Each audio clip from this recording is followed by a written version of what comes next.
안녕하십니까. 작심 71차 5월 11일입니다. 오늘은요, 사실 제대로 많이 읽지 못했습니다. 거의요. 그냥 그 다음날 사실 12일이죠. 예레미야 22장에서부터 25장, 3장 정도 읽은 게 답니다.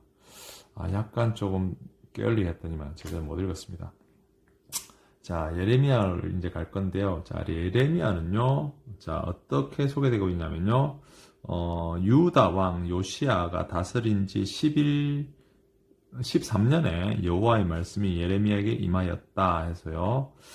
자, 그리고요, 이것이 시드기야의 11년 말까지 예루살렘 잡혀가기까지 이라 해서요. 요시야가 31년을 통치했거든요. 게다가 여호와김 3년, 그 다음에 시드기야 12년 했어요. 총 33년 동안 임하신 게 되네요.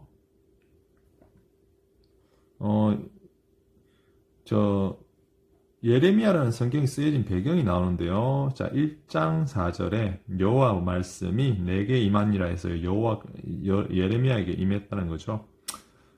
하나님께서 선지자로 세웠노라 하시기로 해서요. 6절에 나는 아이란 건 어리석다는 거죠. 말할 줄 알지 못하나이다 해서요. 굉장히 겸손한 태도를 하자. 7절에 내게 무엇을 명령하든지 너는 말할지니라 두려워하지 마라 너를 구원하리라 해서요.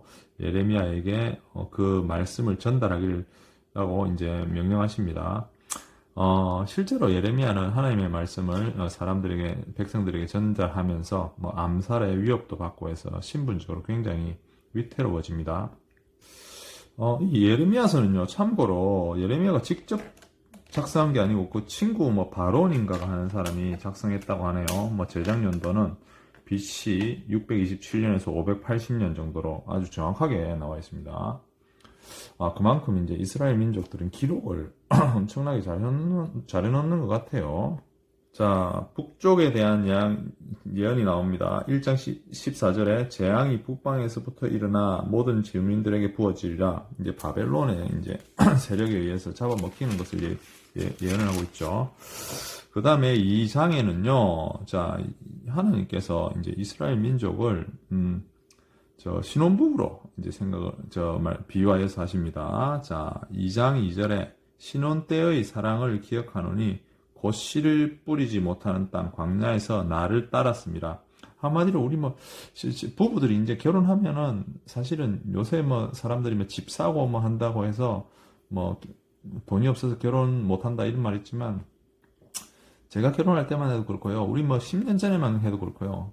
신혼부부들은 굉장히 가난하게 시작했죠. 없는 돈 없이 그냥 거의 월세나 전세 살면서 시작했죠. 그런 비유를 하는 겁니다. 어려울 때 이제 부부로 연을 맺었으니 매우 소중하다는 거죠. 그래서요, 그 얼만큼 소중하냐면, 자, 3절에 이스라엘은 하나님의 성물이다 했어요. 첫 열매다. 그래서 삼키면 공격하는 자들은 모두 벌을 받을 것이다. 이렇게까지 했죠. 자, 그런데요, 이 신혼 부부에 비유하는 이 유대 민족이요. 자, 5절에 무슨 불의함을 보았느냐? 헛것을 따라 헛되이 행하였다.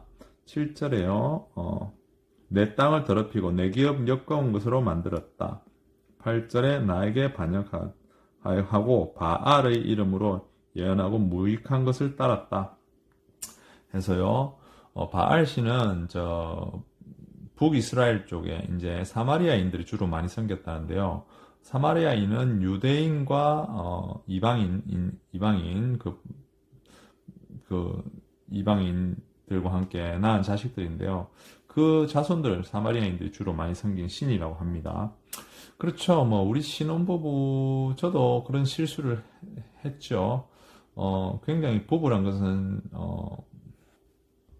순결한데요. 그 순결한 그 아름다운 첫 시작을 잊어버리고 서로가 다투고 힘드니까요. 서로 다투고 하다가 집안이 깨지는 경우가 많습니다. 그리고 아니면 사이비 종교나 아니면 뭐 잘못된 투자로 인해서 집안이 깨지는 경우도 많고요. 싸움.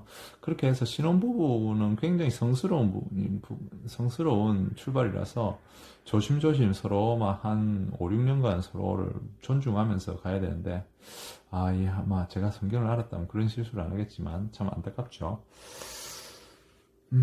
그렇게 비유가 되었고요. 자, 이스라엘이 잘못한 것에 대해서 나옵니다. 2장 13절.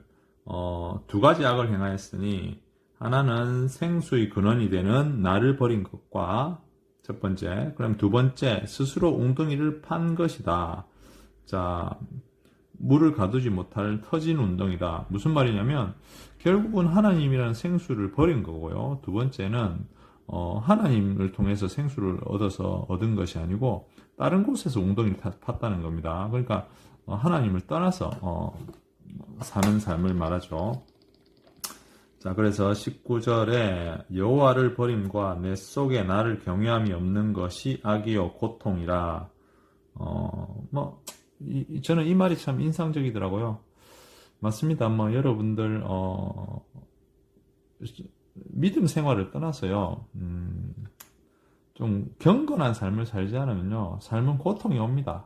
그리고 경건하고 좀 고리타분한 말들 있죠. 꼰대적인 경전에서 나오는 말들, 서로 존중하고 아끼라, 이웃을 사랑하라, 뭐 이런 것들을 좀 답답하게 젊은 시절을 보내야 됩니다. 안 그러면요, 정말 고통스럽게, 삶의 대가가 이루어집니다. 마치 그거는 날씨하고 비교하고 싶어요. 봄에 우리가 싹을 모종을 심죠. 심어서 맨날 물 주고요. 잡초 없애주고 봄에 그렇게 합니다.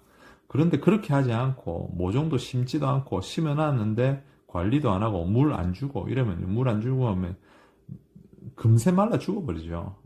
그렇습니다. 우리의 삶이 이 젊은 봄인 것 같아요. 젊은 시절에 잘하지 못하면 중년, 우리 지금 이제 가을이죠. 중년이 이제 그런 겨울이 오는데요.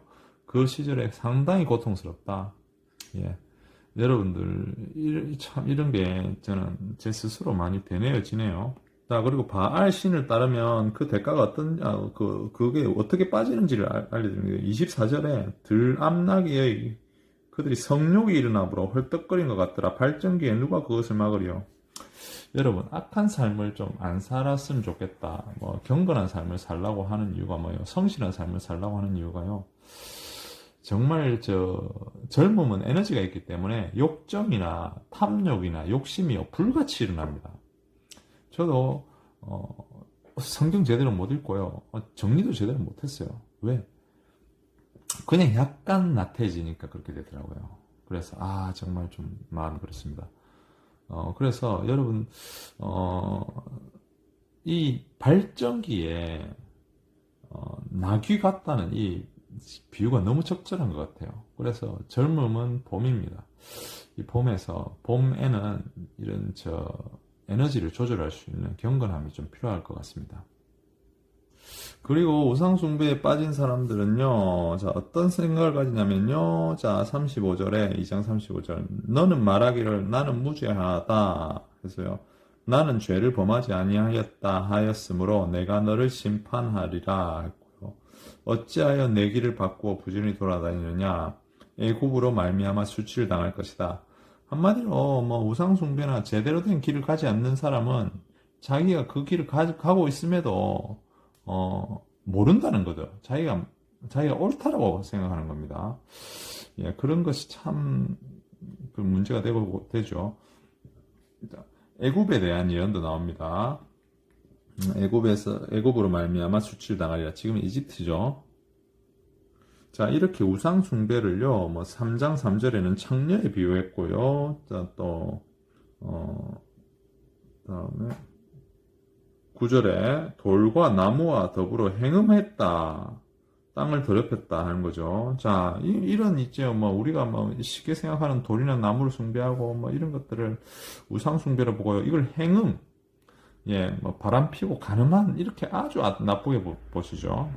자, 그 다음에 희망적인 메시지를 던지는 부분도 있는데요. 3절, 15절에, 내가 또 내 마음에 합한 목회자들을 너에게 주리라. 지식과 명철로 너희를 양육하리라 했죠. 그때는요, 언약궤를 다시 말하지 아니할 것이다. 그리고 모든 백성이 그리로 모이니 곧 여호와의 이름으로 말미암아 예루살렘으로 모이고 해서요. 그것은 지금 현재 이스라엘 모습을 또 약간 좀 생각해 보았습니다. 뭐 지금은 전쟁 중이긴 하지만 좀 전까지만 해도 이스라엘에 이제 많은 사람들이 모이고 또 뭐 여러 뭐 지혜로운 지도자들 뭐 예수님도 있고요. 뭐 수많은 또 선지자들이 있죠. 그래서 언약궤를 다시 말하지 않는다. 지금 언약궤 말하지 않죠. 예. 그래서 조금 지금의 상황도 좀 생각을 해봤습니다. 예. 오늘 좀 이 정도까지 하고요.